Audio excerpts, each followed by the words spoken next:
ನಮಸ್ತೆ ವೀಕ್ಷಕರೇ. ಪುಳಿಯೋಗರೆ ಅಂದ ತಕ್ಷಣ ಅಯ್ಯಂಗಾರ್ ಪುಳಿಯೋಗರೆ, ಮೇಲುಕೋಟೆ ಪುಳಿಯೋಗರೆ ಅಂತ ಹೇಳ್ತೀವಿ. ನಾನೀಗ ತೋರಿಸೋ ವಿಧಾನದಲ್ಲಿ ಮಾಡಿ ಅಯ್ಯಂಗಾರ್ ಪುಳಿಯೋಗರೆ ಆಗಲಿ ಮೇಲುಕೋಟೆ ಪುಳಿಯೋಗರೆ ಆಗಲಿ ಹೇಗಿರುತ್ತೆ, ಅದಕ್ಕಿಂತ ಮೀರಿಸುವಂಥದ್ದು ಇದು ಅನ್ನೋದು ನಿಮಗೆ ಗೊತ್ತಾಗುತ್ತೆ. ಹೇಗೆ ಮಾಡೋದು ನೋಡೋಣ. ಮೊದಲು ಪುಡಿ ಮಾಡ್ಕೊಳ್ಳೋದು ಹೇಗೆ ನೋಡ್ಕೊಳ್ಳೋಣ.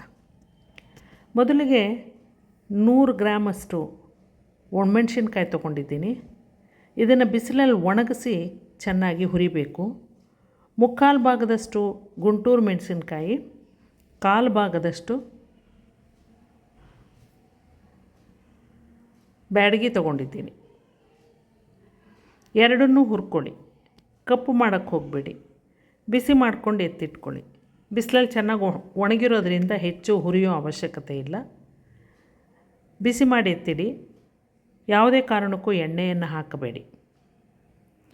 ಈಗ ಅದೇ ಬಾಣಲೆಗೆ 1 ಕಪ್ಪು ಕಡಲೆಬೇಳೆ ಹಾಕಿದ್ದೀನಿ.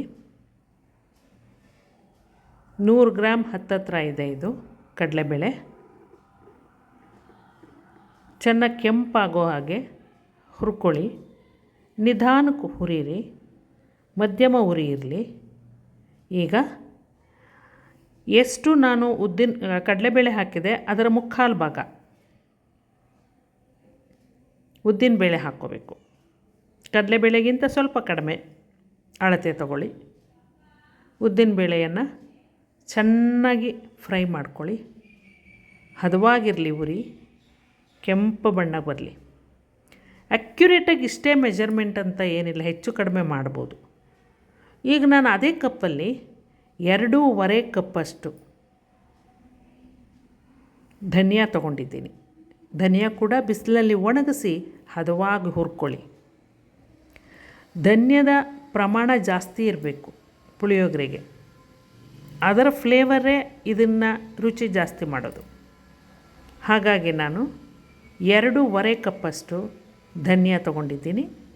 ಇದಕ್ಕೂ ಎಣ್ಣೆ ಹಾಕದೆ ಹದವಾಗಿ ಹುರ್ಕೊಳ್ಳಿ. ಇದನ್ನು ಸ್ವಲ್ಪ ಬಿಸಿಲಲ್ಲಿ ಒಣಗಿಸಿ ಹುರಿದ್ರೆ ಚೆನ್ನಾಗಿರುತ್ತೆ. ಈಗ ಇದಕ್ಕೆ ಜೀರಿಗೆ ತೊಗೊಂಡಿದ್ದೀನಿ. 1.5 ಕಪ್ಪಷ್ಟು ಜೀರಿಗೆ, ಅಳತೆ ನೆನಪಿಟ್ಕೊಳ್ಳಿ. 1.5 ಕಪ್ಪಷ್ಟು ಜೀರಿಗೆ ತೊಗೊಳ್ಳಿ.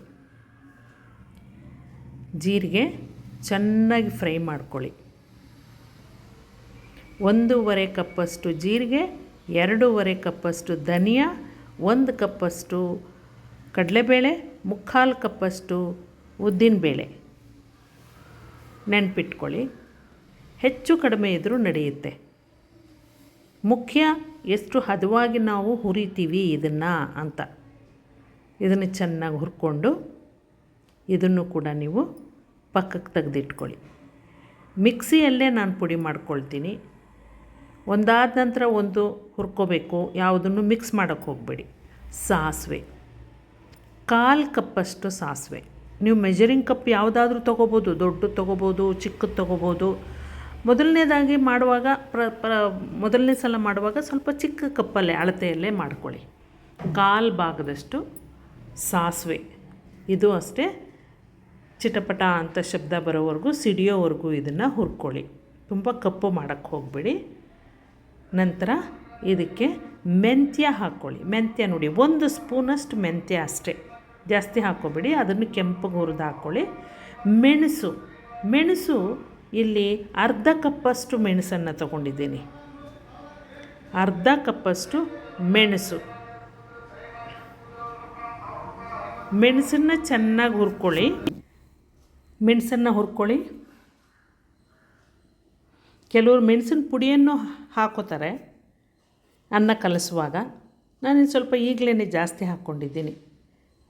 ಸ್ಟವ್ ಆಫ್ ಮಾಡಿ. ಇವಾಗ ಅದೇ ಬಿಸಿಯಲ್ಲಿ 1.5 ಸ್ಪೂನಷ್ಟು ಇಂಗಿನ ಪುಡಿಯನ್ನು ಬಿಸಿ ಮಾಡ್ಕೊಳ್ಳಿ.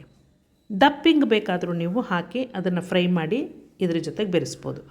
ನಾನು 1 ಮೂಸಂಬಿ ಗಾತ್ರದ ಹುಣಸೆ ಹಣ್ಣನ್ನು ಉಗುರು ಬೆಚ್ಚಿನ ನೀರಿನಲ್ಲಿ ನೆನೆಸಿದ್ದೆ.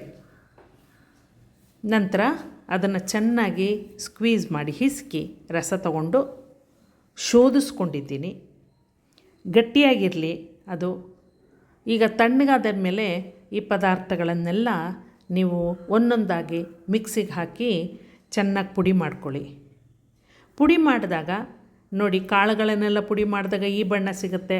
ಮೆಣಸಿನ್ಕಾಯಿಯು ಎಲ್ಲ ಸೇರಿಸಿ ನೀವು ಪುಡಿ ಮಾಡಿ ಹಾಕ್ಕೊಂಡಾಗ ಎಲ್ಲ ಒಟ್ಟಿಗೆ ಬೆರೆಸಿದ್ರೆ ಈ ರೀತಿಯ ಪುಳಿಯೋಗರೆ ಪುಡಿ ನಮಗೆ ರೆಡಿಯಾಗುತ್ತೆ.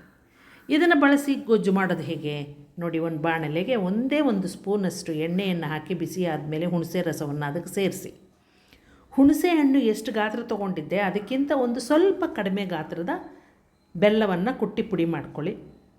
ಚೆನ್ನಾಗಿ ಹುಣಸೆ ರಸ ಒಂದು 5 ನಿಮಿಷ ಕುದ್ದ ಮೇಲೆ ಅದಕ್ಕೆ ಬೆಲ್ಲವನ್ನು ನೀವು ಸೇರಿಸಿ ಚೆನ್ನಾಗಿ ಕೈ ಆಡಿಸ್ತಾ ಇರಿ. ಬೆಲ್ಲ ಸೇರಿಸಿದ ಮೇಲೆ ಉಪ್ಪು, ಖಾರ, ಹುಳಿ ಎಲ್ಲ ಹದವಾಗಿದ್ದರೆ ಅದು ಪುಳಿಯೋಗರೆಗೆ ರುಚಿ ಕೊಡೋದು.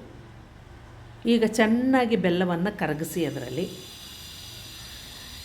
ಇನ್ನೂ ಒಂದು 5 ನಿಮಿಷ ಅದನ್ನು ಚೆನ್ನಾಗಿ ಕುದಿಯೋಕ್ಕೆ ಬಿಡಿ. ನೋಡಿ, ಇಷ್ಟು ಗಟ್ಟಿಯಾಗಬೇಕು. ಹುಳಿ ಬೆಂದಿದೆ. ಈಗೇನು ಮಾಡಿ, 1.5 ಕಪ್ಪಷ್ಟು ಪುಳಿಯೋಗರೆ ಪುಡಿಯನ್ನು ಇದಕ್ಕೆ ಸೇರಿಸಿ. ಮೊದಲು ಚೆನ್ನಾಗಿ ತಿರುಗಿಸಿ ಅದು ಹದ ನೋಡ್ಕೊಳ್ಳಿ ಹೇಗಿದೆ ಅಂತ. ತುಂಬ ಗಟ್ಟಿ ಮಾಡೋಕ್ಕೆ ಹೋಗಬೇಡಿ. ಈಗಲೇ ತುಂಬ ತೆಳುಗೂ ಇರಬಾರ್ದು, ಹೀಗಿರಬೇಕು.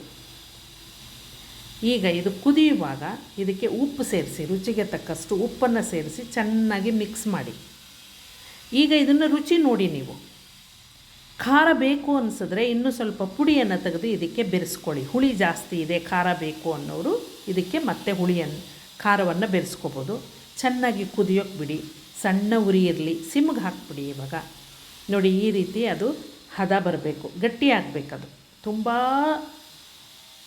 ಸಿರಪ್ ಥರನೂ ಇರಬಾರ್ದು, ತೆಳ್ಳಗೂ ಇರಬಾರ್ದು, ಚೆನ್ನಾಗಿರಲ್ಲ.